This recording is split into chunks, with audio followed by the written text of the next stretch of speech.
Okay. Good afternoon, everyone. This is the Council for Human Services meeting for Thursday, November 21st, beginning at 12:15 p.m. I first would like to establish, well, before we go, this meeting is being conducted in a hybrid fashion, so all votes will be done by roll call, and let's go on with establishing quorum. So I am on a Zoom. This is Veronica Bolchik, the chair. So I may ask for some assistance from, I guess it is Jericho who is in person. Are you, Sarah, are you at the trailer? Okay. So Sarah or Jericho, I may ask for you if I have a hard time with seeing hands up or whatever. So I give you permission to just stop. So let's see, let's establish quorum. So we've got Sarah Wright. Present. And we've got Kelly Steppen. Present. Okay, Sue Minthinen. Here. And let's see. One. Tara Steary. Oh, Tara, okay, I don't see you. There you are. Okay, so Tara Rastiri is here. And myself, Veronica, is here. So we have 5 in attendance. So we have quorum. Can I move to the next item, which is we also have 2 members of our town staff. So we've got Jericho Melee In attendance. And I believe we have Alexandria. Here. Okay, I don't see you, but I do hear you now. All right, and I don't believe there's anyone from the public that is here, but certainly they can be watching at a later date. So now acceptance of the agenda. So moved. Can I have a second? Second. Okay. All right, so by roll call, Sarah Wright. Yes. Sue Minthinen. Yes. Tara. Yes. Kelly. Yes. And myself, Veronica. So next item is approval of minutes. And thank you, Lexi. We have minutes that came through for September 26th and for October 7th of this year. Can I have a motion to approve those? So moved. Second? Second. Okay. Again, roll call. Sarah? Yes. Sue? Yes. Kelly? Yes. Tara? Yes. And myself. So those are approved. And once again, Lexi, thank you very much for getting those out in a timely fashion. We, in this past month, everyone was offered the opportunity and was encouraged to attend a training session on open public meeting and on conflict of interest that was done by the town. And as we learned in that, minutes in a timely fashion are extremely important. So we appreciate your attention to that for sure. Next thing, public comment, and I don't think we have anyone here, so we can skip past that. And now we're on to item number 5, which is review of the CRC process and overview of grant submissions. So, Veronica, I can pull up the cheat sheet from the CRC and we can take a look at what the submissions were this year and the requests. very good, because I have some notes that I put on mine that I was going to highlight. So if you can pull that up, it will give everyone a view. So as we've talked, we sort of are changing the tires on the bicycle as we're going down the road. And over the last number of months, even before we met with the consultants on October 7th, we knew that the process needed to be tweaked and changed. So In leading up to the grant applications, the CRC spent a fair amount of time reviewing the application and adjusting the application. And just as an overview, I applaud the committee because I think everyone dug in and we looked at basically where were all the questions coming the past couple of years that we would scratch our head, maybe have to call people in for interviews, etc. So we there's the grant application is basically, it's a boilerplate that is set by the town and has all the legalese in it, but there is a section that we can adapt specifically. So we worked on changing what we were asking for because we found that consistently we were asking applicants some of the same things. So rather than having to ask, let's get it right from the beginning. So that's part of what was done. The grant applications went live on October 1st, I believe it was, and the applications were due back on November 4th. Back in October, and this is another change that took place, it was recommended by a number of people, and we were able to put together a bidders information session. And we had approximately 12 potential applicants attend either by Zoom or in person. And it gave the opportunity to go through the application process and for people to ask questions. And, you know, I know, Sue, you were there, and I'm wondering, going back, Tara, did you attend that? I don't know if you were at the bidders information session, because we did have some members of CHS attend also. But I know Sue was there, myself was there, and Jericho. And Sarah, were you also there? Okay. Yes. You know, from my point of view, I think that it was, it helped. I know it was good for us to get those questions, and even if folks could not attend, they had the opportunity to see the presentation that we put together because it was up on the town site. And Jericho, you also fielded a number of, you know, so I don't know if anyone wants to add anything to that. I would hope that we could do it again as part of just our standard operation moving forth. I think. Yes. Sorry, I'll just add the primarily the questions that I received afterwards were technical questions about the submission packet specifically and how to attach the different file types for the different documents we were requesting.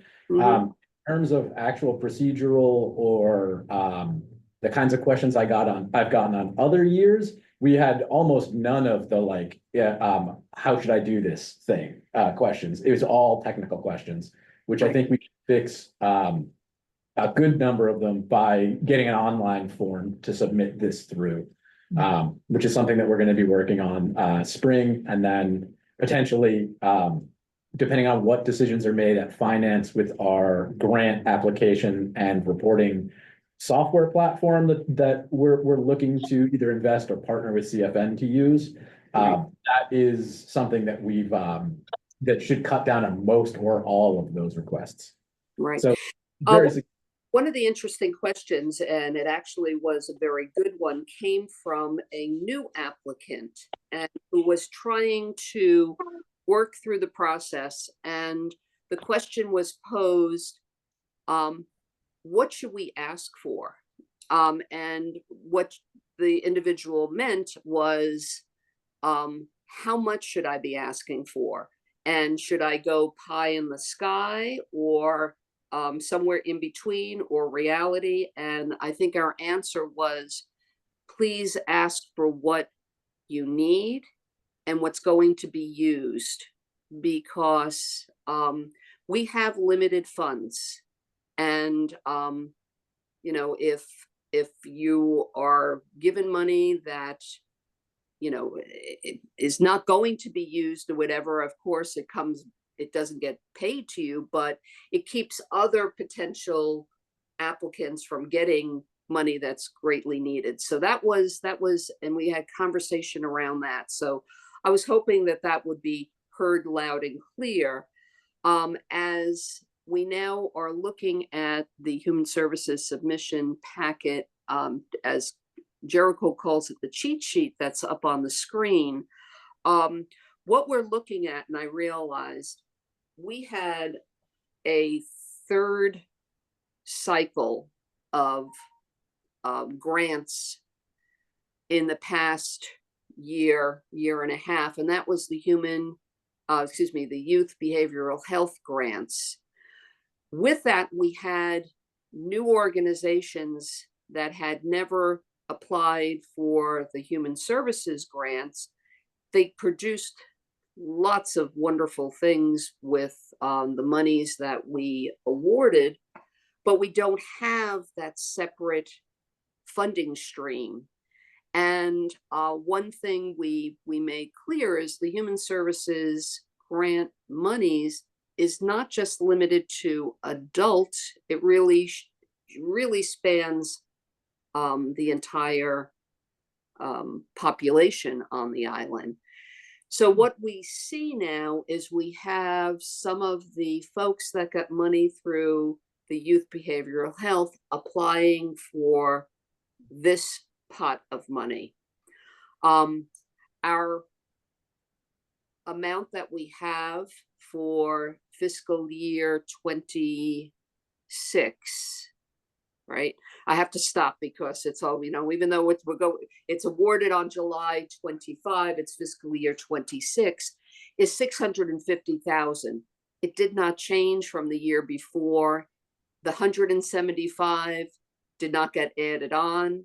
That was a one-time. So we now are faced with 650,000 in what we can give out, with $1,419,881,000 in requests.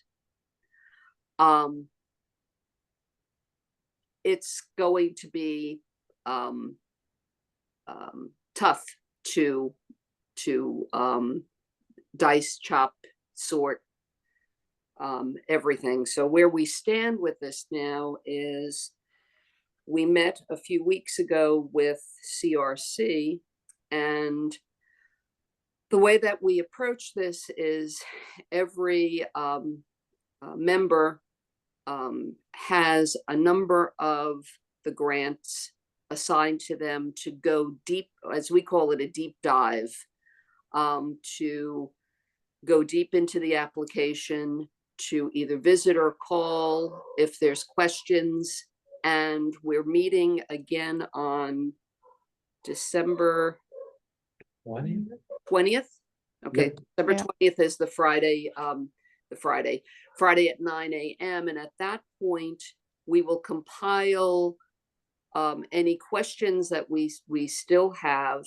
And we also, one of the things we made clear in the bidders information session, that in the past we've had everyone come in for an interview, and if the application is complete and if we've all read them and gone in and we don't have questions, we don't really need to have people come in to do an interview. We, of course, if anyone wants to, they can, but we agreed that new organizations, we probably will have them come in to do an interview so we could see face to face and learn a little bit more about their organization. But it's not a requirement. And we do have interview dates set up for January. And then there's 2 meetings that'll be for deliberations, and we should have everything tied up by the end of January, with a report done and then submission to the Finance Committee. So that's where we are at this point. We did have some new applicants, and if you go down,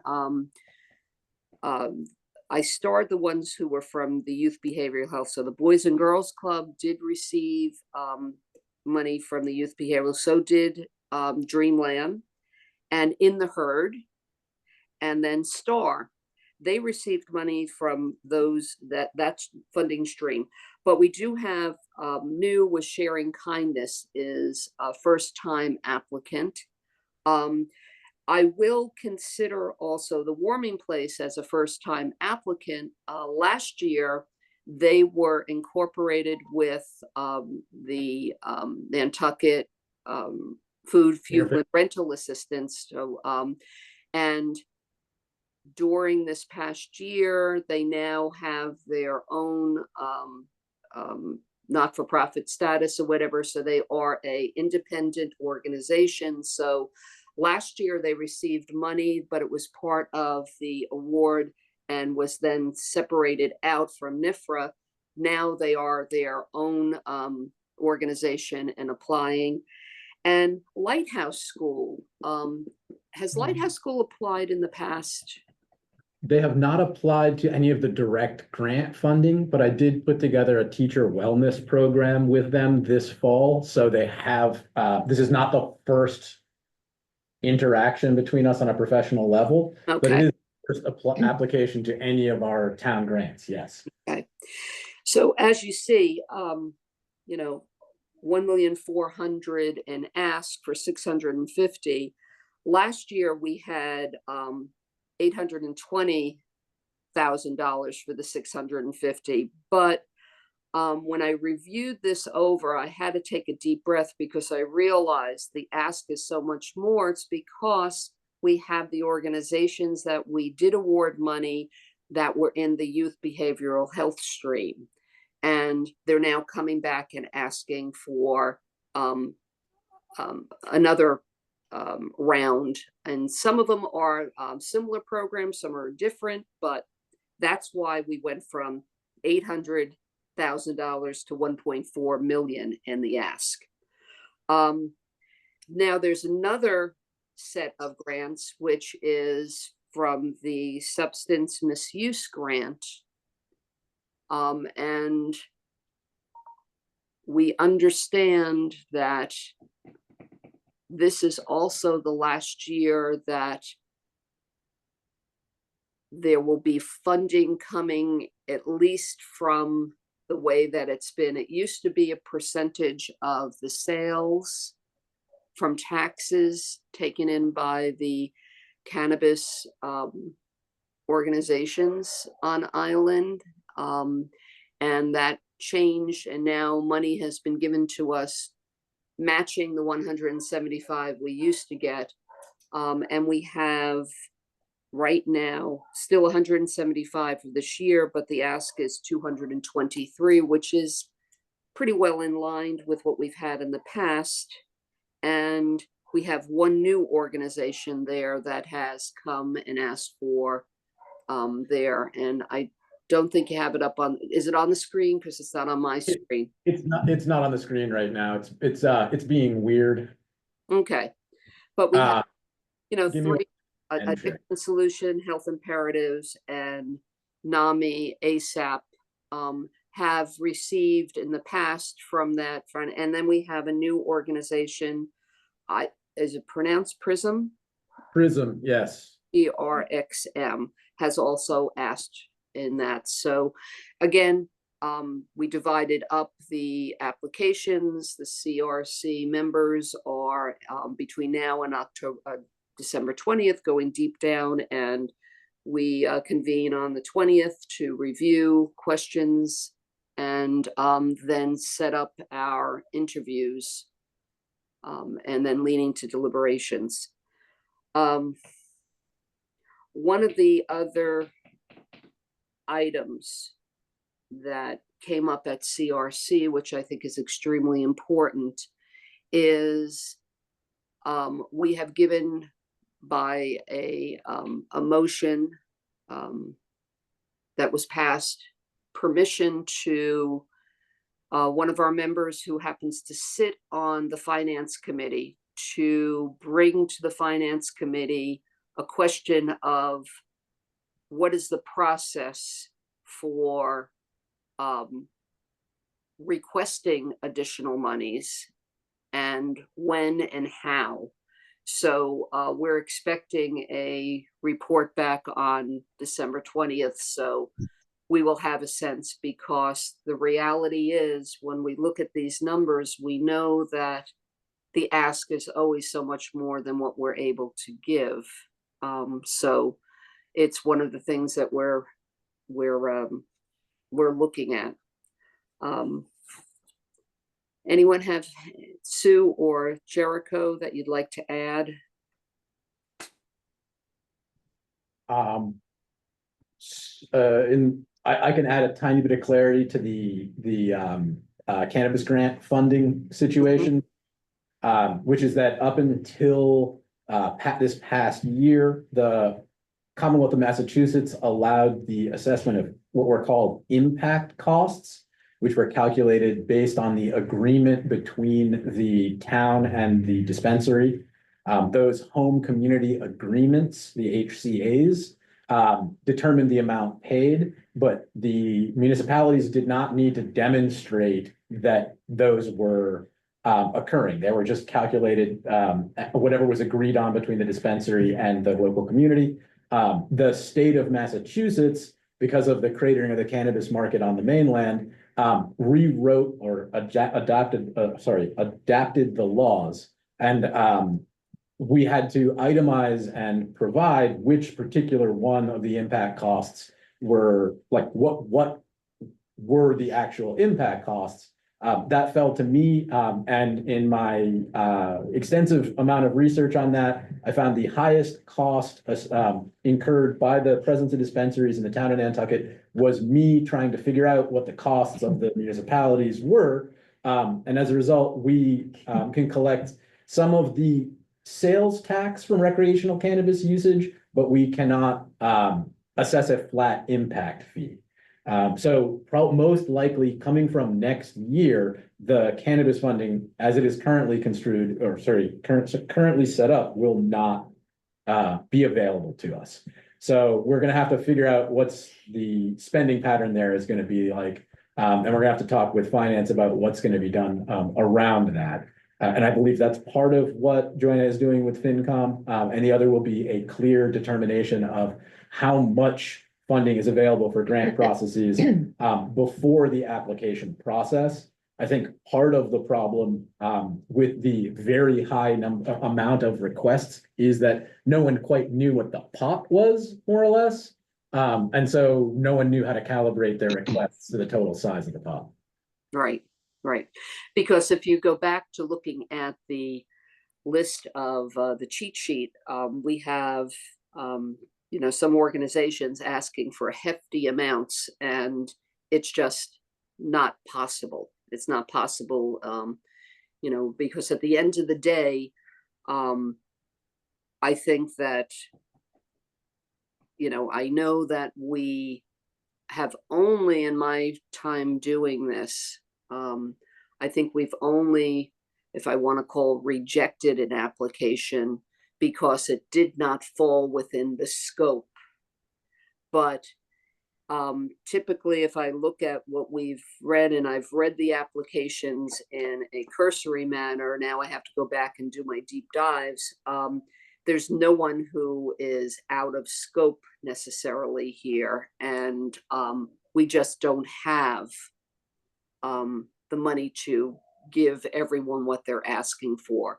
And one of the questions on the application is, if you are not awarded the amount that you're asking, can you still conduct your program?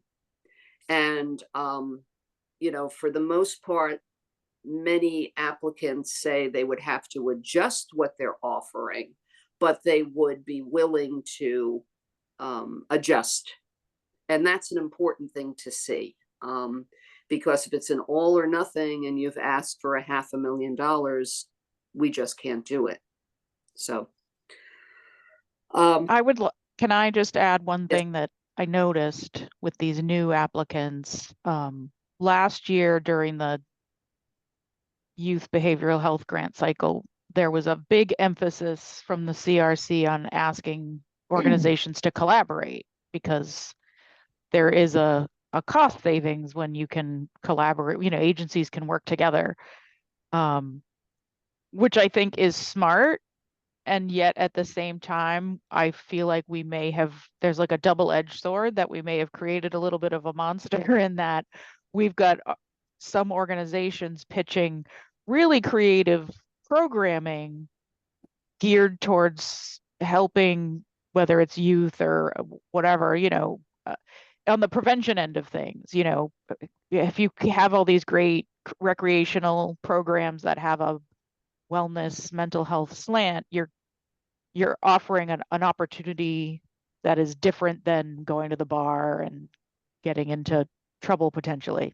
So while I think that's fantastic, I'm worried that we've created an incentive for mission creep for some organizations, mhm, and that we're getting applications from maybe more cultural arts organizations trying to solve social problems, which again, in concept isn't a bad thing, but I'm worried, are we going to not support, the food pantry, which we desperately need? Like, that's a life-saving program. So it's an interesting conundrum to yeah, look at. yeah.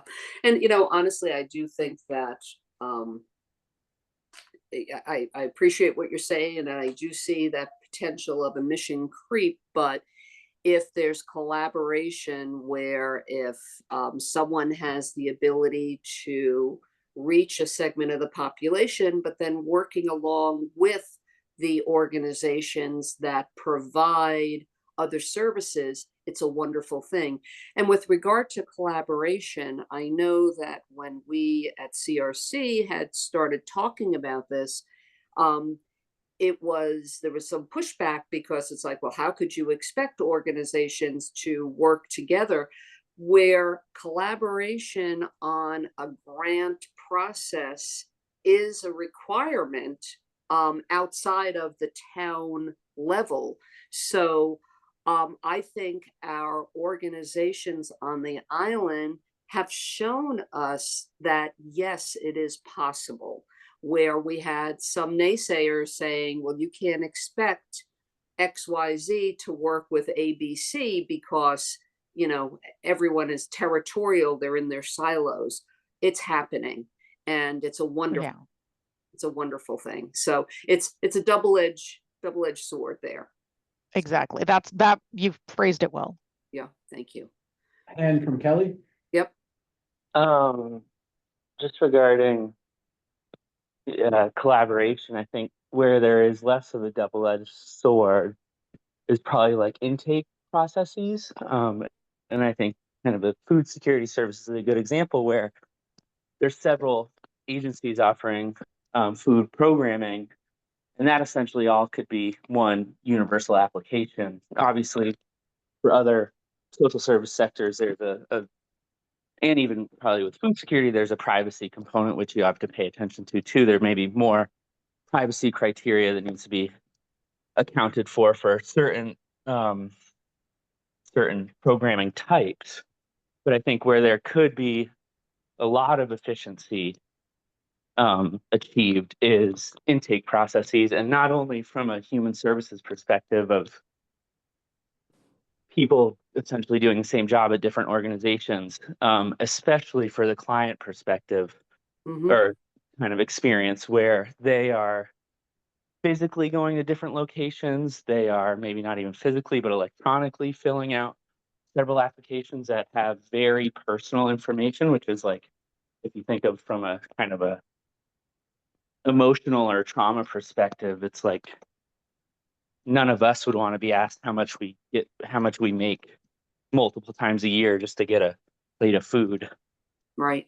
Um, So probably a bit macro and dreamy, but just want to emphasize that area where there could be some improvement made and encouragement to our program operators in the community. Right. What you're saying is it's possible. It is definitely possible. And actually, if we talk about food insecurity, Well, Marta, did you have a comment? It looked like you were raising your hand briefly there. No? Okay, sorry. okay. Right. I think it was back in October. I've lost track of time, but Sarah, you had hosted at the hospital individual organizations that are involved with food insecurity on the island. Was that in October? I think. I think it was September 30th.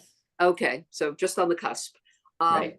And I was honored to be there. And what it said to me when I looked around that room is everyone there had a little slice of this big pie. But we overlapped in so many different ways. But the ability to pull everyone together and to see where there could be more collaboration. I saw that as a launch pad for what could be. So thank you, Sarah. For Sarah, can you give a little bit of a synopsis of it better than I regurgitated? No, of course.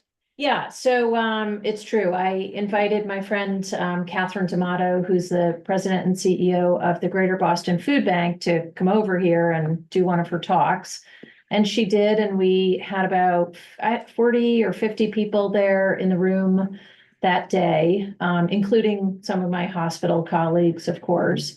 But it was a really good discussion, and that was, of course, I wanted to see my friend, but also really, I think, Catherine going down to the food pantry here and just sort of huddling with some of the Interfaith Council members right before was good, because the Greater Boston Food Bank does in fact supply some of the food to this island.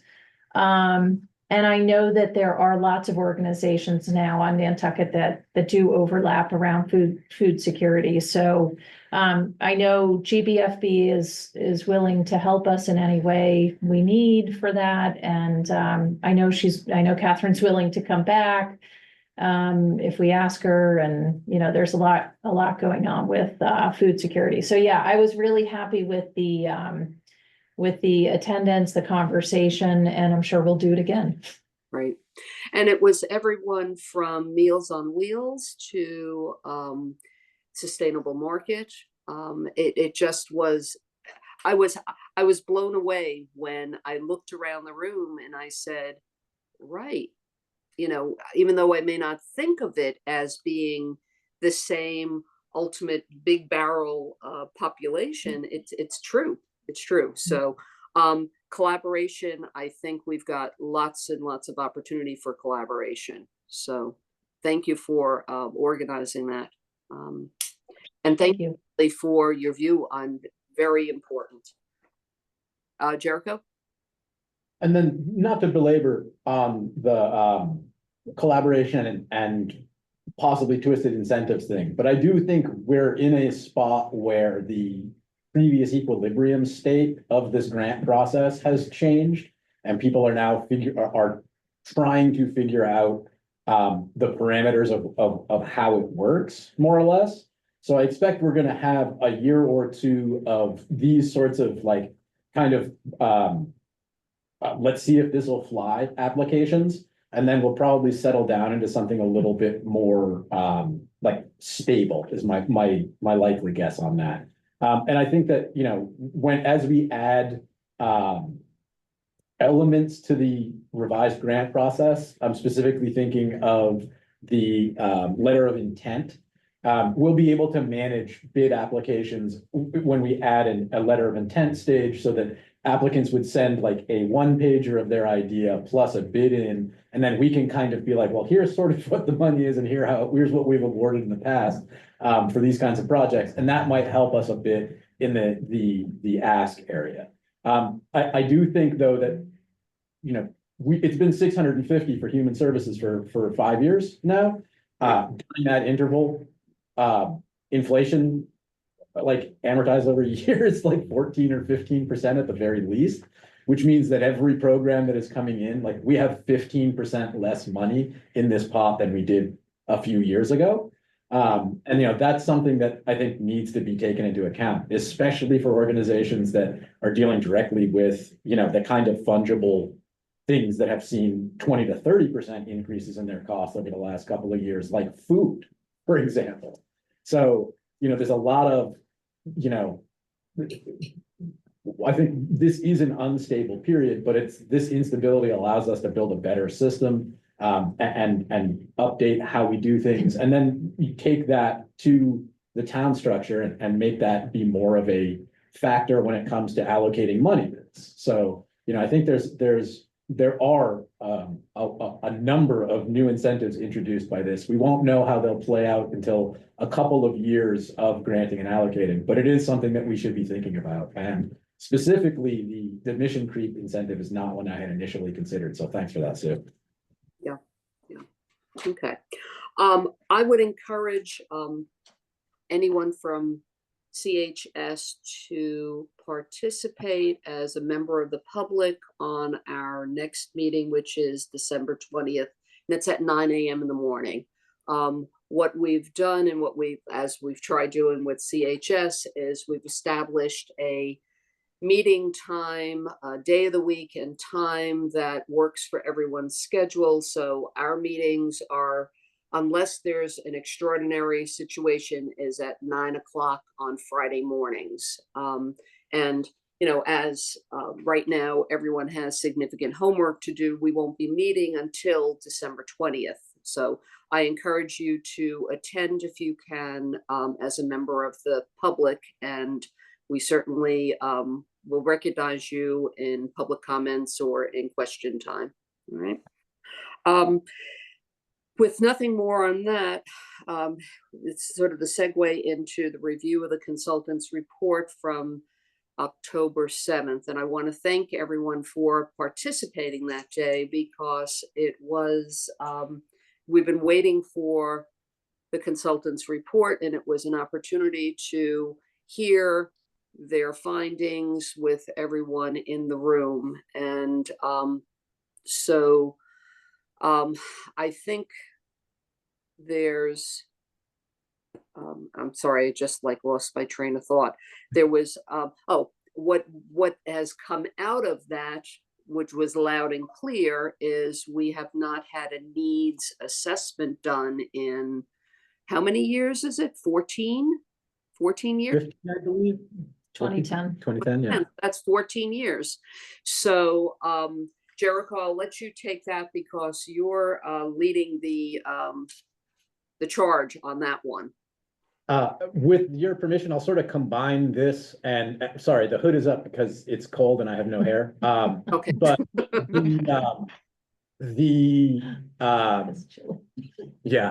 actually we should crank on those space heaters. That's what I forgot to do.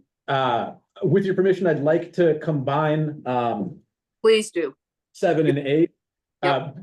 Primary amount of my work that is relevant to this body, it has been work on the needs assessment and both the needs assessment and then the last stage of the consultant review of our process. So I'll combine all of those in there, and then I'll add a couple things about other stuff going on with town and with human health and human service.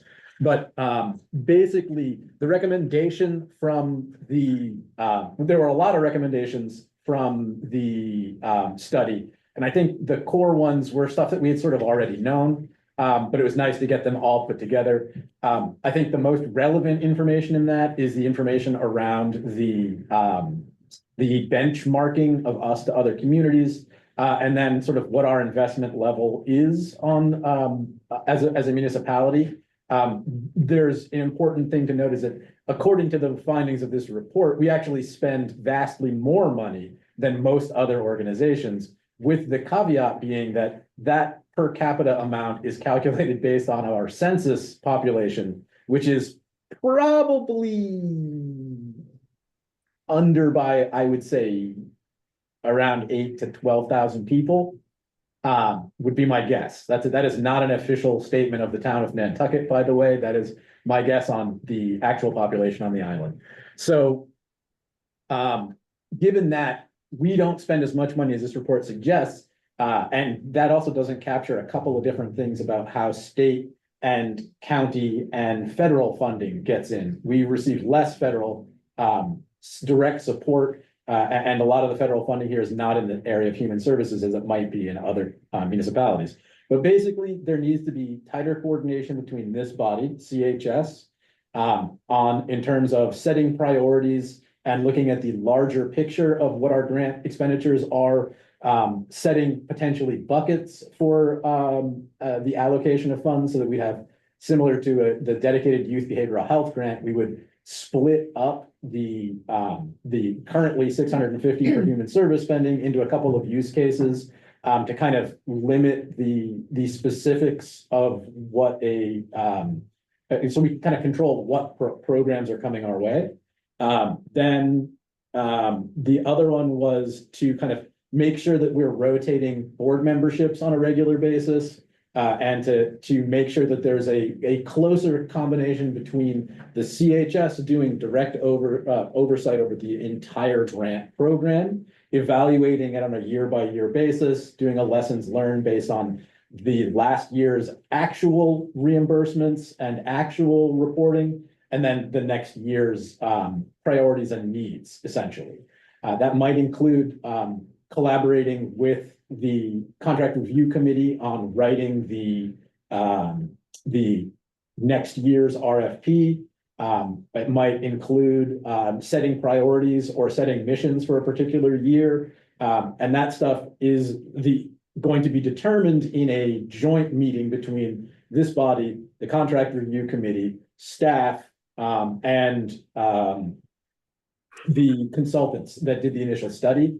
I'm working on the scope for that right now. So next steps for these two bodies, CRC and CHS, are going to be a collaborative meeting in spring to determine to outline responsibilities and roles between the three particular groups involved, CHS, CRC, and town staff. And then following that, I'm currently working on a scope to do a needs assessment with an understanding that there would be a less than 15-year cycle for doing needs assessments. That scope has been written for a contract to secure consultants to do that. When that finally starts rolling, the Council on Human Services will be a huge chunk of the outreach and communications part of that. It'll also be a great way for us to make sure we cast a very broad and wide net. So we're getting a real understanding of what the needs of the island are. And then that process should, depending upon what feedback comes back from administration on the needs assessment scope, we should be able to put that to bid. It's a relatively large contract, so there's some state bidding procedures that we have to go through in order to do it legally. But then we should hopefully be selecting a contractor to start doing that process for us in the next month or two. Realistically, probably, I'd like to have the contract sorted out and start working on logistics by maybe February. Every time I make a time, I outline a timeline like that, it usually rolls back a little bit, but hopefully we'll have the contract in place and the contractor selected before the end of this fiscal year. And they will hopefully be able to start a needs assessment most likely after the summer. So it will not be able to directly inform the next grant cycle, the FY27 grant cycle, but it will be in place and ongoing for the subsequent years. And then part of this process is building in a cycle for these so that there's some way to make sure we don't go 15 years before having another one.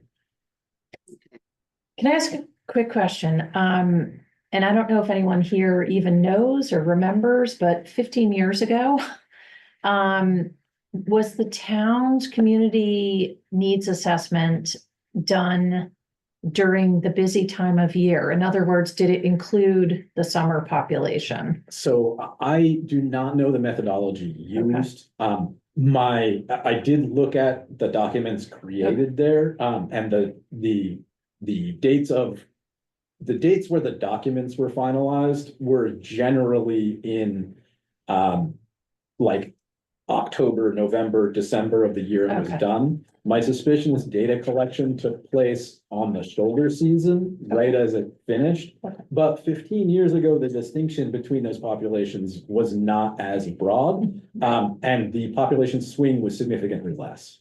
Okay, that's helpful.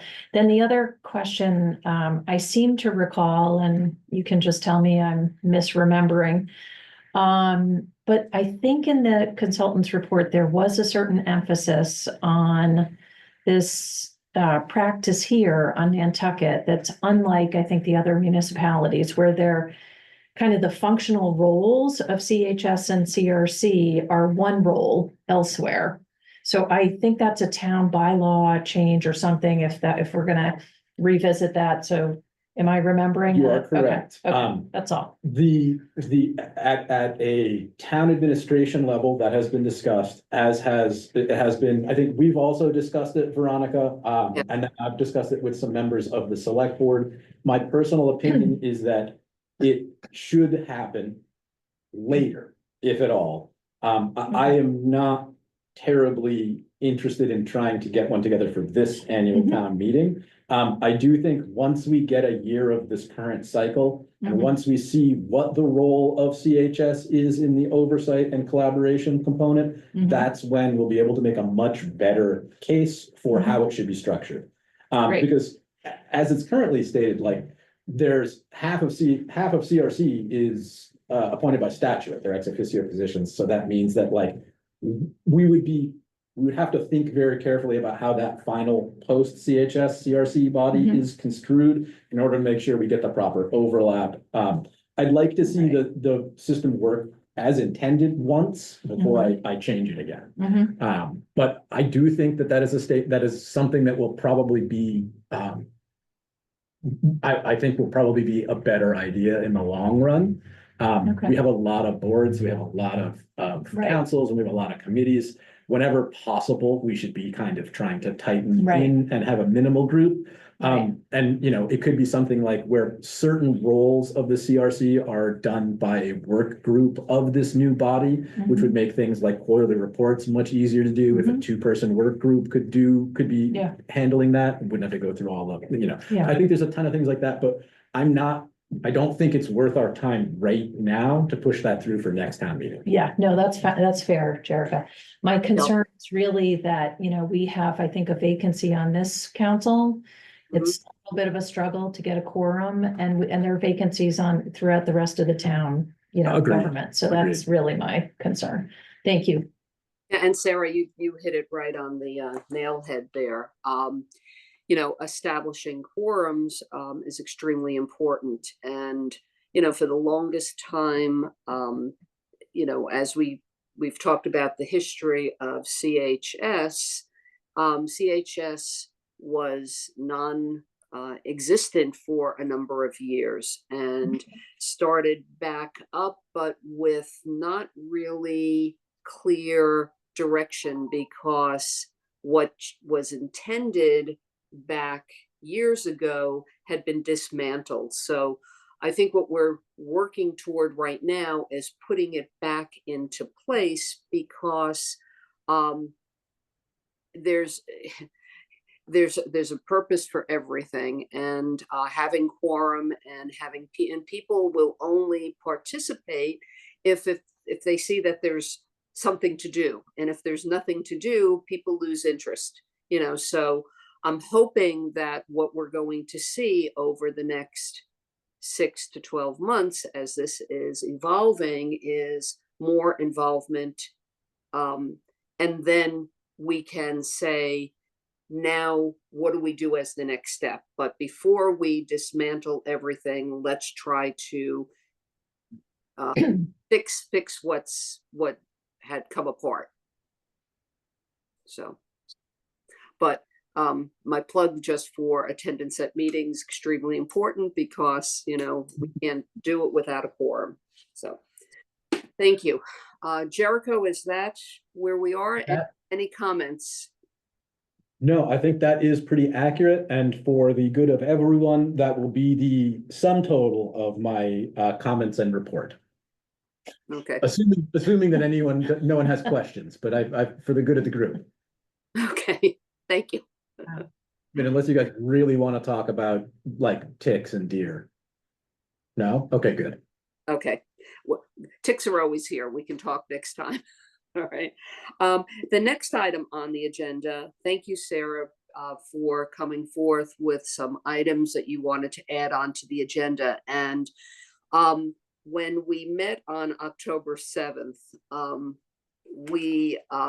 after the meeting ended, we had a number of people in person that we typically have not seen each other. And the conversation sort of went to, we were dancing on open public meeting law, but we were just talking in general about human services on the island. And I don't believe we violated anything, but when you came forth with these suggestions to add on, it reminded me of that day that I thought that it was wonderful having people talk about things they're involved with that really do overlap. So I'm looking to put this on the agenda each month. So Sarah, if you want to take it as the inaugural item. So. Okay, great. Thank you. And I appreciate that. I know I'm just mindful of the time too. So if you'll bear with me, I'll just read what my, what I really wanted to talk about today. And it's very short. So in terms of transportation, and obviously everyone here knows that I work at the hospital, direct the social services department. And although various funds have been created over the years to defray the costs of off-island medical travel, Nantucket Cottage Hospital Social Services does not handle those funds. Details about each of them can be found on the hospital's website. If you click under, I think that travel or something, visitor services, something like that, you can see a list of like 4 funds. Those funds are run by Nantucket Food Fuel Rental Assistance. That's the Medical Transport Fund, Emergency Medical Transport Fund. NAMI, I think, still runs oversees the David Glidden Fund, I believe. PASCON oversees the Marla Seeley Lamb Fund, and Nantucket Council for Elder Affairs, I think is its name, oversees the new Senior Medical Transport Fund. So I'm pointing that out because that tells you, right, that it's not Nantucket Cottage Hospital Social Services that runs any of those funds. We are always happy, however, to complete a PT1 form, which is a prescription for transportation for a Mass Health member. We do have people who call us up and ask us, can you submit a PT1 request for us? And we are always happy to do that. We are working with other human services on Nantucket to address this important social determinant of health, which is transportation. I will report back. And then as far as immigration resources, somewhat similar. I want to acknowledge that we are seeing in my department increased demand for immigration resources, really mostly legal services. Those no longer exist on Nantucket as they once did, immigrant resources. I believe some local churches are talking about ways to help based on some conversations I've had with some of the chaplains and clergy. We typically recommend to patients who come in with these questions and concerns, we refer people to the Community Action Center for the Cape and the Islands.